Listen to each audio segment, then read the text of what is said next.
ये है आम जिंदगी. मायला यावर्षी पण नीटच्या पेपरमध्ये नापास झालो बा. बापानं लय पैसा लावला होता बा शिक्षणासाठी. आता ते सुनिया भलं मायला म्या बापा पुढं डिग्या आणन काका मी पास झालं, काका मी असं केलं, ले मार्क पडले. मा बाप तर मग तुकडेच करते बा. आता काय करू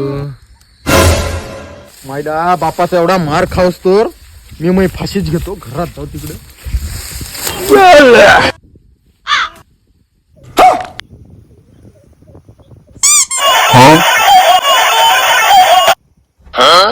हा हॅलो. अबे ढोल्या मी नापास झालो बे. अबे ये शेतात मी झोका मानला. ये है मेंटोस जिंदगी. मेंटोस दिमाग की बत्ती जला दे.